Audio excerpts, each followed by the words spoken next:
es súper sabio, yo lo sé. Es muy brillante, también lo sé, lo he leído, por eso pues lo compruebo.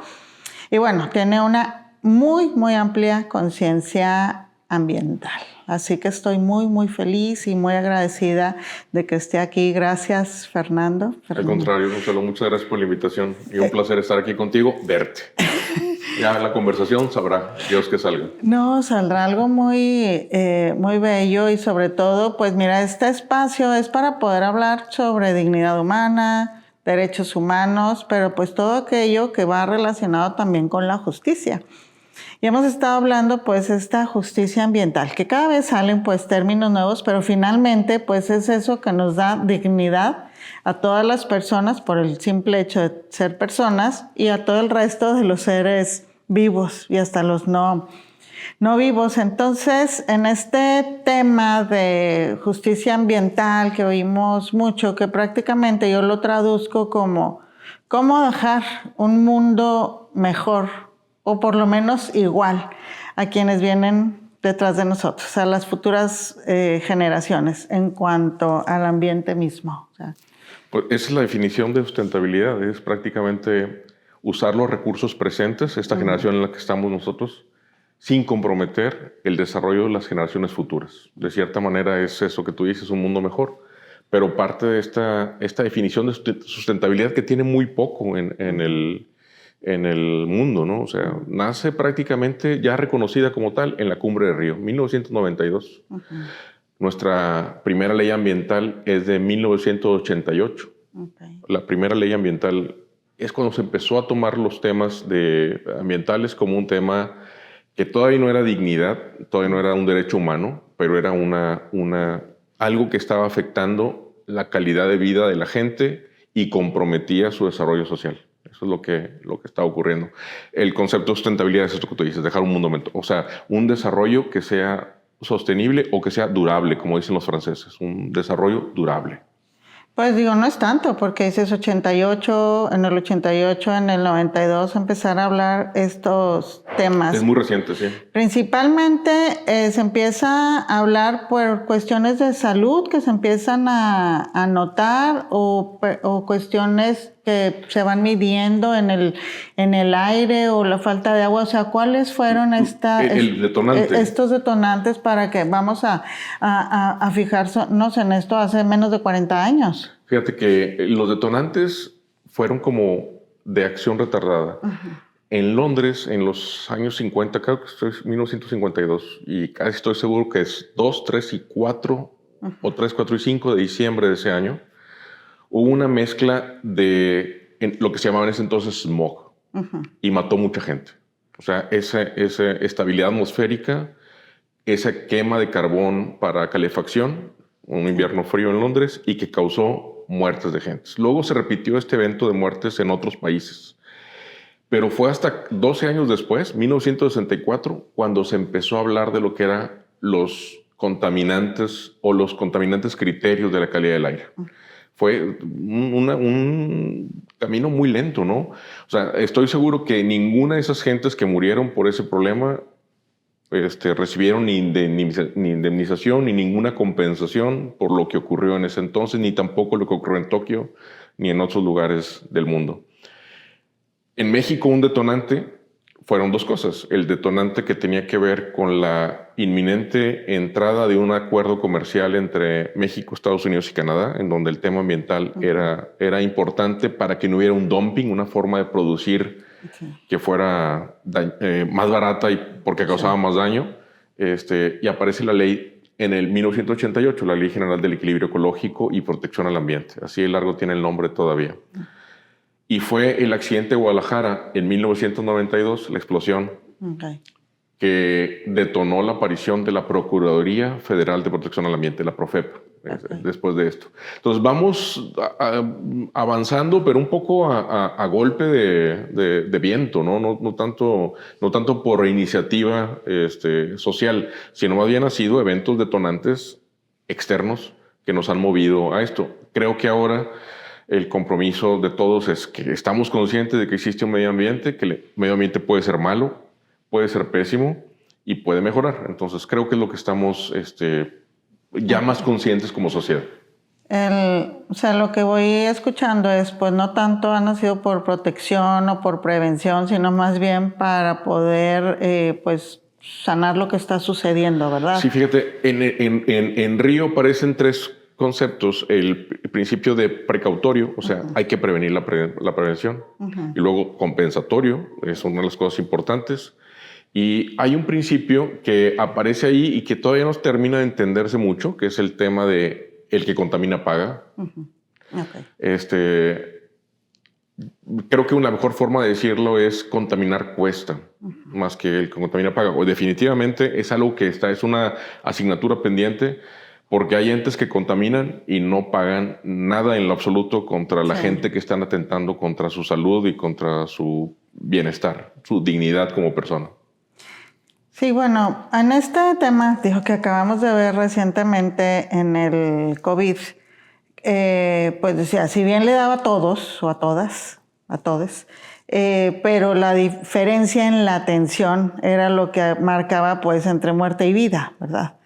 Acá pues quiero entender que el aire que respiramos todas las personas es el mismo, pero no será lo mismo pues ante una afectación, pues las posibilidades que alguien tiene de atender o no atender a alguien. En tu experiencia, porque sé que pues viajas por todo el mundo, hay países pues que tienen mayor progreso que otros, hay países pues que tienen mucho rezago. Estos países que tienen más rezago sufren mayor los embates de esta contaminación, de la mala calidad del aire, del agua. Es que la contaminación, mira, los seres humanos normalmente respiramos como 8,000 litros al día de aire. Eso es lo que respiramos, o sea, es tamaño. Y bebemos únicamente como 3 o 4 litros de agua, o menos.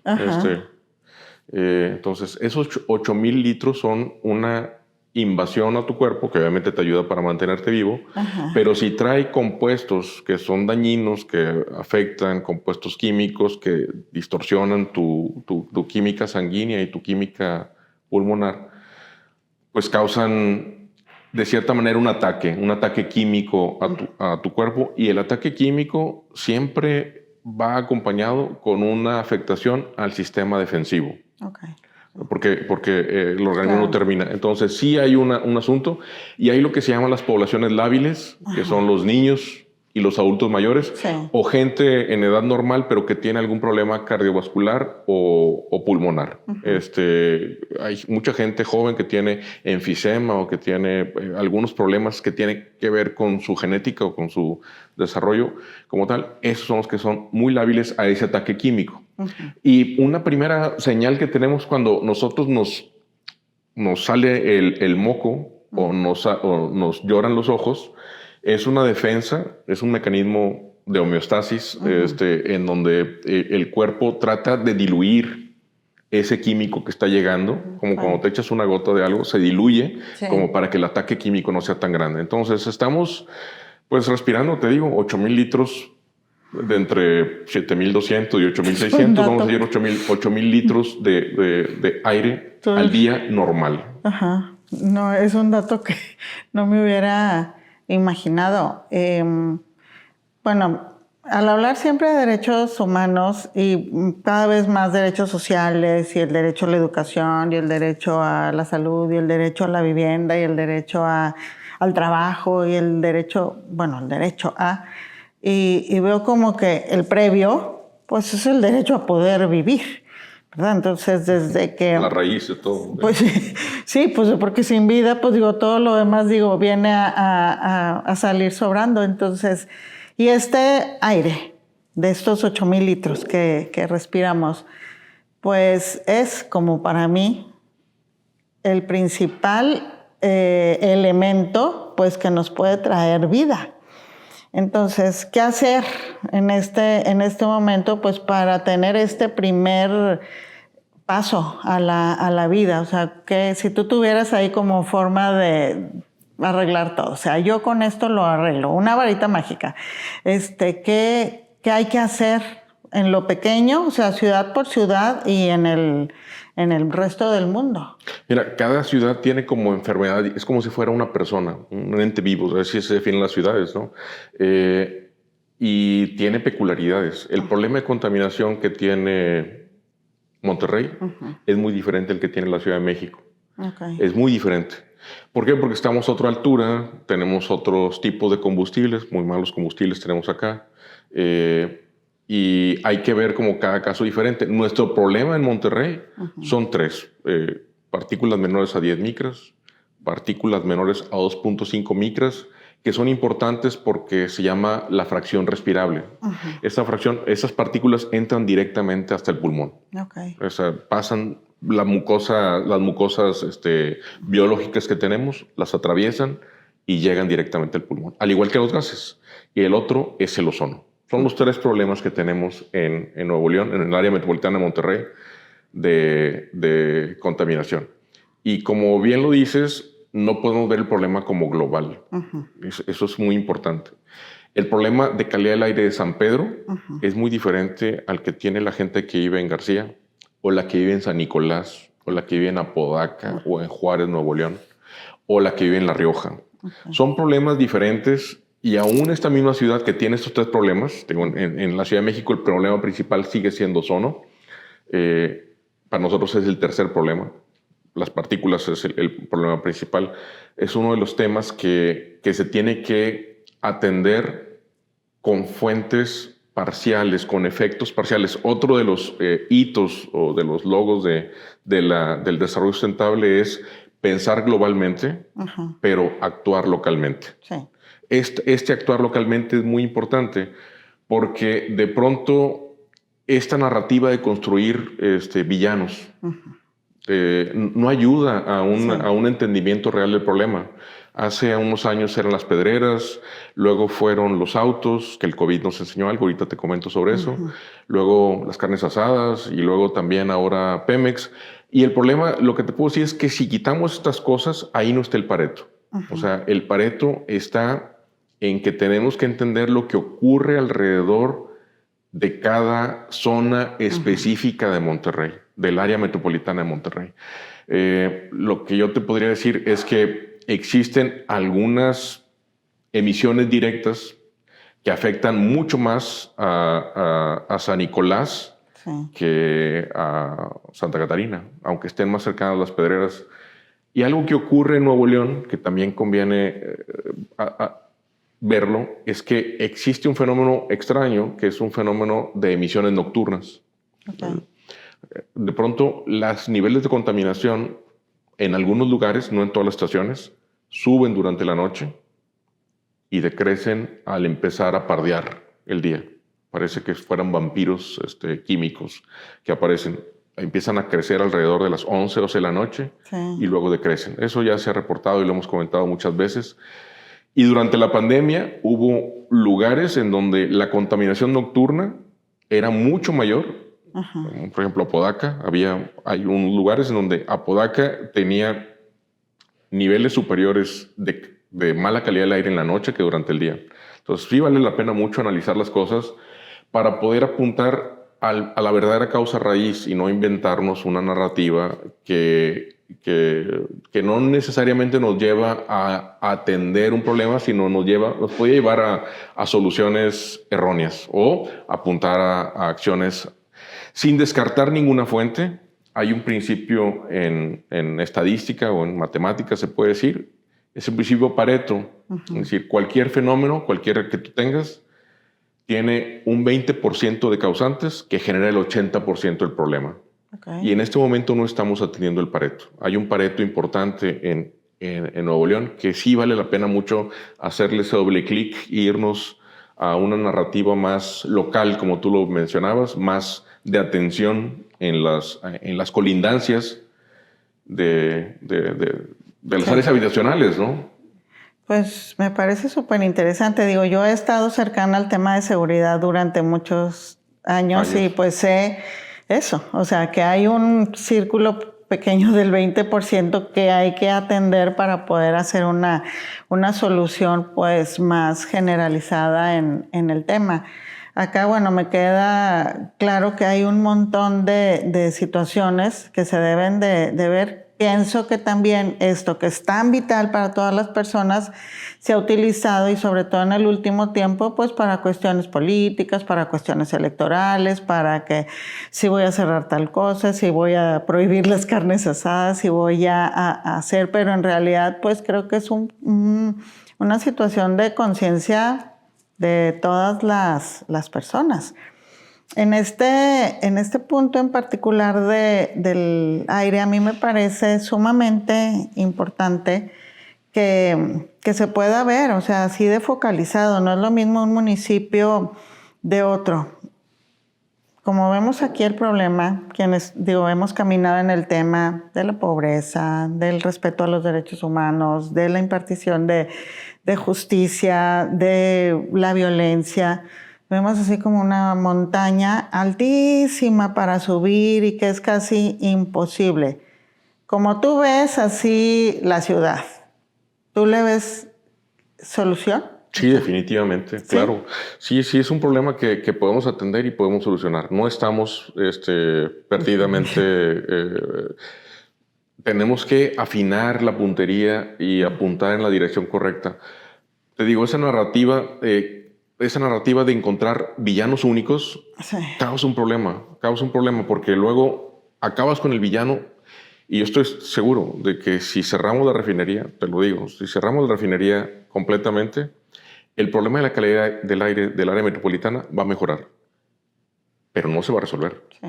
La solución es multicausal y tienes que atender más causas locales. No podemos seguir viendo el problema como días sobre la norma. Tenemos 260 días sobre la norma o 220 días sobre la norma, sino más bien, ¿cuántos días tiene el municipio de San Nicolás? ¿Cuántos días tiene la colonia obrerista o industrial? Sí. ¿Cuántos días tiene? Eso es en ese atender las causas normales o más locales es lo que nos va a ayudar más rápido a tener una solución. Y algo que se tiene que contemplar es que es un proceso que nos lleva tiempo. Okay. Pero tenemos que tener avances, o sea, y el avance tiene que ver con los otros instrumentos que tienes, que son los instrumentos económicos, o sea, cómo fomentar a que alguna empresa se mueva de la zona metropolitana a otro lugar, que le convenga moverse, o inversión directamente en equipo anticontaminante. Hay los instrumentos económicos para el cumplimiento ambiental que en Los Ángeles funcionaron muy bien. Okay. Cuando tuvieron que reubicar algunas y decidieron convertirse en un Silicon Valley. Sí. Es ese movimiento de migración de la empresa fuera de esta zona de esta ciudad ayudó muchísimo a la mejora de calidad del aire. Digo, no es algo que se tiene que hacer inmediatamente, pero es algo que se tiene que planear y se tiene que pensar con instrumentos económicos en donde gane la sociedad, gane la calidad del aire y no pierda la empresa. O sea, no se puede, te digo, juzgar sumariamente a un villano y decirle se acabó tu vida sobre este planeta, sino ayudarlo a que mejore, ¿no? Claro, porque es que también la empresa pues genera empleos y genera riqueza entonces, social, sí. Que también al quitarla pues desbalanceas. Bueno, antes de irnos al agua, en tu opinión, ¿cuál es el país que tiene mejor calidad en el aire? Híjole, mira, casi todos los de la comunidad, los países nórdicos tienen muy buena calidad del aire. Pero casi toda la regulación que tiene la Unión Europea es una regulación muy estricta y con una experiencia muy clara de lo que son estos instrumentos económicos de mercado, en donde para fomentar el reciclaje, estamos hablando de los años 90 o los años 80, le dieron valor a ese residuo pues para que no llegara al relleno sanitario. El uso de las energías limpias, esa visión en donde es muy compatible, que es lo que dice la sustentabilidad.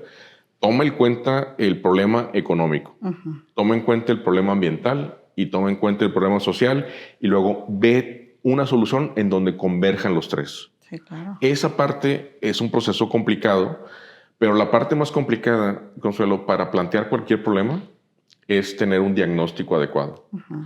Yo pongo muchas veces el ejemplo esa que cuando te aprietan los pantalones, La pandemia a todos nos apretaron, o lo que dicen pantalones de marca porque te dejan la marca ahí. Una de las cosas que ocurre es que tienes dos caminos. Claro. O te compras una talla más grande, Claro. o te pones a dieta. Una te va a llevar a la obesidad y la otra te va a llevar a un nivel de vida más saludable. Entonces, igual aquí tenemos que ver una solución con instrumentos económicos de mercado, con una fuerza que empuje social y obviamente no perder de vista que lo que queremos es un mejor ambiente. O sea, esta parte es muy importante justamente ahora en esta coyuntura porque nos estamos una vez más, habíamos pensado que íbamos a hacer mentefactura, pero estamos regresando a hacer con el nearshoring, este evento de traer plantas de otras partes, nos estamos volviendo a convertir en manufactura. Pues claro. Hay una tercera reconversión industrial en Nuevo León. La primera de don Porfirio, cuando aparecieron las grandes compañías, la segunda por alrededor de los 50, esta sería la tercera, en donde se ve claramente que estamos una vez más abandonando los servicios o dejándolos en otro nivel y subiendo una vez más el sistema de producción. Por eso tenemos que ser tan cuidadosos, porque esta cuenca atmosférica, si lo vieras esto como un gran balde, el área metropolitana de Monterrey, ya está saturada. Okay. Hay un fenómeno biológico que te ocurre muchas veces, le ocurre a la gente. Cuando estás comiendo, llega un momento en que un pequeño bocadillo ya te cae mal. Sí. Lo mismo ocurre con una bebida alcohólica, lo mismo ocurre con... Es que el sistema ya está saturado. Okay. Bueno, nuestra cuenca ya está saturada. Y no se trata únicamente que las empresas cumplan las normas ambientales, que son de 1996. Okay. O sea, tienen muchísimos años y no se han actualizado. Lo que tenemos que buscar es una cuenca atmosférica más limpia y entender cómo se carga y cómo se limpia nuestra cuenca. Creo que es una asignatura que estamos cursando. No creo que la vayamos a reprobar, pero nos va a costar. Y parte del costo es entender que tenemos un problema en donde existe un Pareto y no hay villanos. Estamos buscando héroes más que villanos. Okay. Esto es lo que yo diría. Empresas héroes, centros de producción héroes, algo que diga, estoy invirtiendo para mejorar esto. Es parte de nuestra herencia, fíjate. El esquema de desarrollo urbano de inicios del siglo XX pasado, fue poner el centro productivo pegado a que la planta laboral, los obreros trabajaran. Sí. ¿Y cómo se llaman las colonias más antiguas de Monterrey? La colonia Talleres, la colonia obrerista, la colonia industrial. Claro. ¿Por qué se llaman así? La colonia del vidrio. Porque tenían mucho que ver con los centros de producción. Estaban prácticamente a distancia. Porque la cuenca estaba limpia, no había mucho que hacer. Entonces había un proceso de dilución y aunque estaba cerquita, pues no había gran impacto. Y este sistema continuó. Tenemos todavía grandes empresas que están operando en el centro de la ciudad. Y al igual que las grandes ciudades, lo hizo Nueva York. Si te tocó visitar Nueva York por los 70s, por ahí, todavía había fábricas operando en Nueva York en los 70s. Ahí por la parte de Hell Kitchen y esta parte, había ahí unas... Sí, pues si se ven los edificios, todos estos de ladrillos, sí, y todavía están las chimeneas. Estaban tal cual. Y en los 80s empezaron una política de, sin que le afectara a la empresa, muévete a otro centro. Sí. Salte de aquí, de la zona, para limpiar la cuenca. Tenemos que empezar cuando menos a discutirlo, qué es lo que se tiene que hacer. Y también que las empresas operen con máximos niveles ambientales, reduciendo las emisiones, porque en el problema ambiental, que es una de las cosas que quiero comentar, que es importante, es que no toda la contaminación es primaria. Hay emisiones directas y hay emisiones secundarias. La acción del sol en el caldo atmosférico que tenemos genera una especie de caldero. Sí. Y se forman reacciones químicas. Entonces, muchas de las PM2.5 son resultado de esta acción.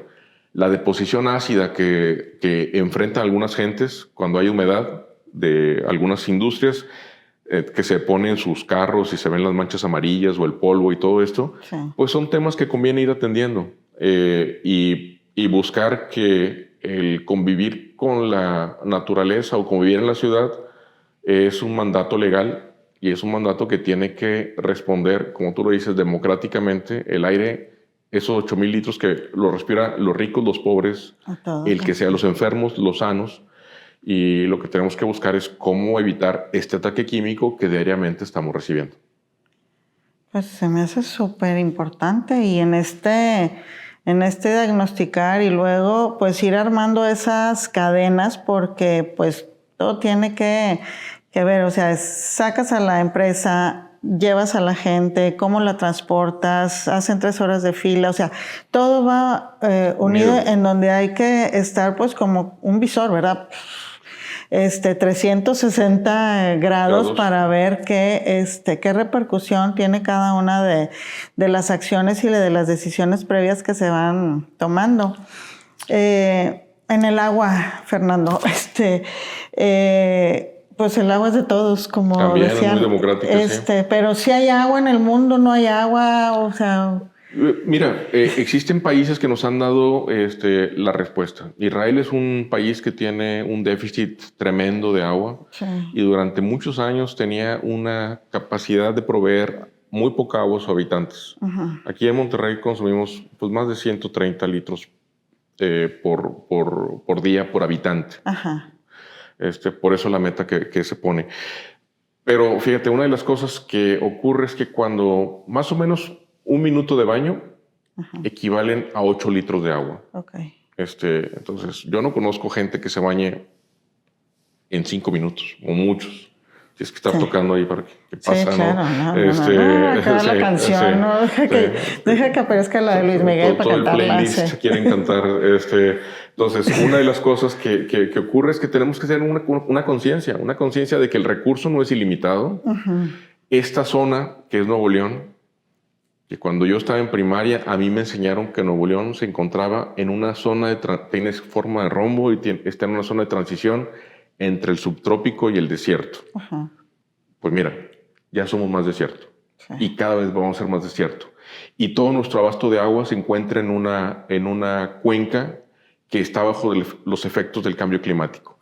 Y esto del cambio climático que suena así como que, mira, muy, muy lejano. No, ya está aquí. O sea, las sequías que hemos tenido por años, es un proceso paulatino, no se hace de la noche a la mañana, pero nuestros días están siendo cada vez más calientes, están haciendo cada vez más secos.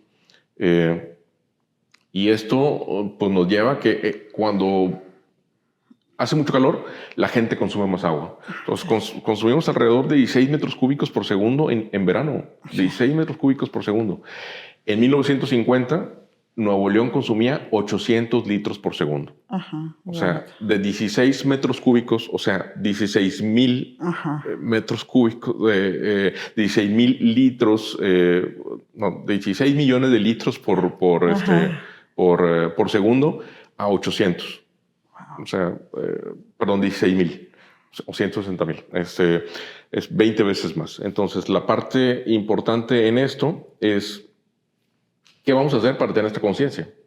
Porque la ciudad ha crecido en población, ha crecido en industria, ha crecido en esto, y el agua es limitado. El agua de los mantos freáticos está, pues prácticamente, nuestros freáticos están muy, muy agostados. No es infinito, no es un mar. Pero te decía, de otros países, lo que hicieron primero es uso eficiente del agua. Empezaron a tratar las descargas que tenían que ver con los procesos de limpieza humana, que es donde más gastamos, y volverla a convertir en agua potable de contacto. Es una de las cosas. Otra de las cosas es que no tuvieran fugas los sistemas de distribución y de captación. Aquí tenemos todavía agua y drenaje reporta como el 40% del agua como no contabilizada. Entre fugas y robos o lo que sea, es una cifra muy grande. Es un huachicol de agua. Es un huachicol de agua, entre fugas y todo, pero 40% es una cifra muy grande, muy, muy alta. No, de 16 millones, el 40% no sabes de dónde está. Casi la mitad. Si tuvieras una empresa, dirías, oye, es que el 40% de tus productos no sé dónde están. Vamos, ¿qué se trata, no? ¿Y qué vendes? Ese producto, y el 40% no sabes dónde está, pues está mal. Entonces se tiene que atender mucho en esto, y tenemos que buscar, como lo hizo Israel, no pozos cada vez más profundos. Cuando empezaron a hacer pozos cada vez más profundos, de pronto encontraron un agua que era muy contaminada. porque es agua prácticamente prehistórica. Entonces lo que hicieron es una fuente inagotable, pero no energéticamente barata, es quitarle los minerales, la sal, al agua del mar. Okay. Ese proceso es algo que ya se hizo y se hace en muchos países. Ver a otras cuencas, digo, la Ciudad de México también recibe otras cuencas de agua y la traen. Nosotros teníamos un proyecto que era traer agua del Tampamón Pánuco. Ajá. A lo mejor podría que reconsiderarlo y volverlo a hacer. Alguien me decía pues, que está lleno de corrupción. Bueno, pues tutela el proyecto y acaba con la corrupción. Pero tenemos que voltear no a fuentes superficiales. Mira, actualmente tenemos como 421 millones de metros cúbicos en el Cuchillo. Ajá. El agua que tenemos en el Cuchillo no es un agua que nos dura toda, ¿no? A partir de 300, cuando esto llegue a 300 millones de metros cúbicos, que nos estamos acabando rápido, va a haber problemas ya de gravitación, o sea, del manejo del agua en los ductos que tenemos. Okay. Y a partir de 100 millones es prácticamente imposible extraer agua. Okay. Entonces, en realidad no tenemos 421, tenemos 321. Extrayéndolo al ritmo que estamos, más la evaporación, pues nos da para 7 meses. O sea, no nos da para el año que entra si no hubiera lluvias. Y una cosa que se nos olvida es que la presa del Cuchillo estuvo a 190 millones de metros cúbicos. Ajá. O sea, estuvo prácticamente al 17% en 2013. Después del huracán Alex de 2010, en 2013 estuvimos prácticamente secos con el Cuchillo. Entonces, eso es algo que puede ocurrir. Entonces, es el momento, con este tiempo que tenemos, que nos da para ver opciones más de largo alcance, opciones que nos permitan planear el crecimiento económico que queremos, el crecimiento social y tener agua 24/7 como estamos esperando que se pueda proveer. Pero para eso hay que buscar proyectos como fue traer agua de otra cuenca o desalinizar el agua. No hay otra.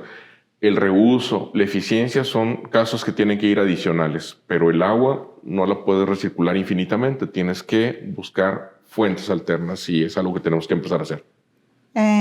Si esto sucediera en todo el mundo, o sea, se pudiera quitar la sal en todos los lugares del mundo, o sea, tú consideras que, porque bueno, yo he oído esto, o sea, el mundo se va a acabar muriéndose de sed, digo no ahorita, ¿verdad? A lo mejor en siglos, pero que puede perdurar por lo menos varios siglos con el agua que tenemos. Yo he escuchado también eso, que las nuevas guerras que va a haber va a ser por agua y no por combustibles y todo eso. Mira, no, afortunadamente lo que sí tenemos que entender es que el cambio climático ya llegó al planeta y llegó para quedarse porque no estamos haciendo nada para contener las emisiones de dióxido de carbono equivalente que estamos generando y estamos causando una especie de capa que encierra el calor que recibe la Tierra y que se genera. El efecto invernadero es como, aquí en Monterrey lo tenemos muy claro, es como cuando te metes a un auto que ha estado en el sol, te estacionaste para ir a una tienda y luego llegas al auto, está súper caliente. Sí. Ese mismo efecto está ocurriendo en todo el planeta. Okay. Y este desequilibrio de temperaturas tiene muchos efectos que no alcanzamos a ver. Es como cuando hierves el agua en una estufa de gas, hierve, se cae y no sabes si se va a apagar la llama y entonces tienes otro escenario o solo se va a apagar una parte y la otra no. Estamos en un escenario difícil. El que la temperatura suba incrementa el nivel de acidez en el mar, incrementa y por lo tanto decrece la generación de plancton que tiene que ver con la generación de oxígeno y de la vida marina. Entonces estamos entrando con pasos complicados a un futuro incierto, donde se ven los escenarios, pero no sabes para dónde vas. Lo que sí es que se ha generado una inercia tal en esto del cambio climático por las emisiones de gas de efecto invernadero post-revolución industrial, que nos estamos enfrentando a ambientes más secos o más lluviosos en otros lugares. Los fenómenos del niño y de la niña. Sí. Ves cómo hay tremendas inundaciones en un lugar y sequías de años en otros. México entero está padeciendo la sequía. Y yo creo que la seguridad hídrica, esta seguridad no es únicamente es algo como que de ciencia ficción, sino es algo que tenemos que buscar cómo controlar. Pero yo creo que todavía nos queda suficiente agua potable o potabilizable. No, las guerras no creo que van a ser por eso. Las guerras siempre apuntan al pecado original que tenemos como humanidad, que es el egoísmo y la violencia y el deseo de poder y las cosas que van en contra del otro ser humano, claro. Al que no ves como miembro de tu misma especie, sino al que ves como objeto para ser usado y acabado. Y para ir cerrando, Fer, la basura. Sí, nos podemos hundir en la basura. O sea, a mí es un tema que me causa muchísimo problema en el sentido de que yo visito desde hace muchos años colonias pues que tienen un índice de ingreso muy por debajo de otras y que junto con eso está la basura, en el arroyito, en la calle, en la casa. Entonces digo, es obvio, no pasa el camión, ¿verdad? O no tienen los botes o no hay. Entonces, pues digo, yo veo ahí más problemas porque eso lo he detectado y lo he ido documentando, más problemas de enfermedades gastrointestinales, inclusive respiratorias y demás, pero ¿qué hay que hacer con la basura? O sea, ¿cuál es el tema con esa basura? En el área metropolitana de Monterrey se generan más de casi 7,500 toneladas diarias de basura. Una cantidad enorme de basura. Toneladas.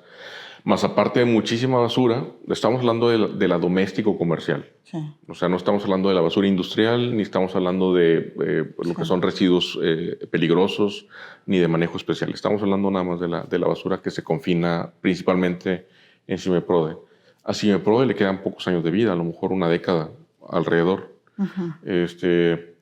Otra de las cosas que tenemos que ver con la basura es que en zonas pobres, en cinturones, en zonas pobres, se dan muchos problemas que tienen que ver. La basura genera fauna nociva. Sí. Y la fauna nociva, ratas y cucarachos y todo esto, son vectores para transmitir enfermedades. Estos son si fueran inyecciones que van esparciendo esta parte. Entonces, alrededor de la pobreza hay muchos temas que tienen que ver con violencia, con inseguridad, con maltrato, con maltrato a la gente vulnerable, adultos mayores o niños o mujeres embarazadas. Hay situaciones que sí claman al cielo, pero que la basura es un indicador de lo que está ocurriendo. Y una de las cosas que vale, y adicionalmente con esto de la basura, mucha de la gente que tiene basura o que ve basura, la quema. Estas son fuentes de emisiones de PM2.5. Entonces, ¿ves cómo quizá la solución de fondo es erradicar la pobreza? O sea, seguir generando riqueza. Porque generas esto, hay robo de alambres y si tú sobrevuelas el área metropolitana, vas a ver una cantidad al día de quemas clandestinas en donde están quemando cables para recuperar el metal, o están quemando algunos productos para recuperarlos, o están destruyendo residuos peligrosos. Los ríos, el drenaje y el camión de la basura han sido como la forma normal en la que te deshaces de lo que no quieres tener o en tu casa o en tu empresa. Sí. Pero es un indicador que tiene que ver con el desarrollo, no únicamente el servicio de recolección que tenemos en algunas colonias, los diferentes municipios, y que lo hace bastante bien, que es bastante eficiente, sino lo que está alrededor de la basura. Y tenemos que estar pensando cómo resolver estos temas, porque están entrelazados como tal. Sí. Entonces, nos queda poco de vida en CIMEPRODE. Sí. Hay mucha tecnología, de hecho, hay tecnología que de la basura, de una parte muy importante de la basura, se genera de nuevo hasta combustible para aeronaves, que tiene un valor comercial, no por el proceso químico, que es una metanización de la basura y volverla a convertir en lo que es un petróleo, sino porque de cierta manera rompes el ciclo de este material y ayudas a la reducción del gas de efecto invernadero. O sea, ya hay aerolíneas que consumen una parte de estos combustibles para reducir su huella ambiental en el mundo, que son los instrumentos económicos que se tienen. Pero tenemos que estar viendo el problema de la basura, sin PRODE como tal, qué vamos a hacer, qué sigue en esto. Vale muchísimo la pena estar ya pensando con visión de estadista el problema que vamos a enfrentar. Fíjate, el problema del agua, Consuelo, nos llegó como que después de que todo el mundo negó que existía un problema del agua, que teníamos suficiente agua, que era mentira que necesitáramos traer un proyecto de agua. Hubo muchas voces que dijeron eso y que lo dijeron violentamente. Actualmente, cuando vemos el problema encima, dices, cuando no te sale el agua, ¿qué hacemos? ¿No? Pues, claro. Pues tenemos que buscar en esto. Entonces, anticiparte a los problemas y ver que los instrumentos de planeación que tenemos en el Estado no apuntaron ni al nearshoring, no apuntaron ni a la crisis de agua, ni al problema de calidad del aire. Ninguno de los instrumentos de planeación que tenemos realizados, ni el plan estratégico, ni el plan estatal de desarrollo, ni nada de esto, porque fue una cosa que nació cuando todo el mundo negábamos, ¿verdad?, que no nos va a pasar basura, transporte público, energías. Uno de los grandes problemas para seguir atrayendo inversión va a ser el agua y va a ser la energía. Sí, claro. Y va a ser el transporte y va a ser la mano de obra calificada. Qué bueno que se está dando un proceso de migración, qué bueno que las industrias traen esta riqueza, una riqueza social importante, esta movilidad social, empleos bien pagados que ayuden a que la gente se sienta parte de una sociedad y acabar con un problema. Yo digo que dijimos el tema económico, el tema social y el tema ambiental. En el social, la pobreza tiene mucho que ver con los demás problemas. En el económico, encontrar los mecanismos que ayuden a que esto sea rentable y que se pueda crecer. Y en la parte ambiental, con un marco normativo que nos permita a mover a las demás fuerzas, acercarnos al centro, en donde estos tres intereses, que es la sustentabilidad, convergen. Eso yo creo que es lo que tenemos que avanzar. Yo sabía que ibas a tener esa visión. De verdad que estoy muy, muy contenta y muy agradecida porque es que esa es la visión. Si no se puede poner, o sea, la parte económica, la parte social, que es la que nos mueve en el día a día a todos, y esta ambiental, pues digo, no hay justicia ambiental que sobreviva. No hay justicia posible. Y la primera justicia, digo, ya la Revolución Francesa ya tiene más de 200 años, y fue la primera Carta de Derechos del Hombre. Pero bueno, de aquí a la práctica, ahorita lo tenemos todo muy, muy claro en un PowerPoint, pero no lo tenemos claro en la praxis, no tenemos claro en el hombre concreto que está en la calle o que no tiene empleo o la familia que padece. Se padece los problemas igual, pero mucho más duro cuando está acompañado del problema ambiental, el problema con la pobreza. Entonces, creo que apuntar en la dirección adecuada, plantear adecuadamente el problema y encontrar la solución es el reto, y yo creo que los neoloneses estamos muy por encima, y creo que los mexicanos estamos muy por encima, y ese planteamiento adecuado que tenemos que tener. Pues gracias a seguir empujando, o sea, todos los avances que ha habido en la humanidad y sobre todo, pues digo, en los últimos tiempos, pues ha sido de empujar, de poner el tema, y pues se van creando acciones. Así que esto que acabas de decir, yo estoy segurísima que va a repercutir, porque lo vienes diciendo desde hace mucho tiempo. Va a repercutir en acciones y en mejor vida para todos, para todos. Confío que sí, y bueno, a darle, porque no nos queda otra más que seguir caminando. Mil gracias por este diálogo, de verdad me enriquecí mucho, y yo estoy segura que las personas que tengan oportunidad de verlo también van a quedar pero muy, muy enriquecidas. Gracias. Consuelo, muchas gracias por la invitación y un saludo al auditorio. Sí, Dios Espero te bendiga. Que no se decepcionen demasiado. ¡Qué bárbaro! Muchas gracias. Gracias. Muchas gracias.